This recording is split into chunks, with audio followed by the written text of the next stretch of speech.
What is up guys, Done at the sides. In this video I'm going to show you how to turn off the sensitive content settings here in Twitter or X. So first you need to head over to the X website and then you need to click on your profile.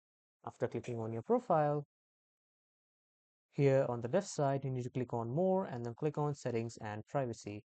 After that you just need to head over to privacy and safety here and then you need to click on content you see.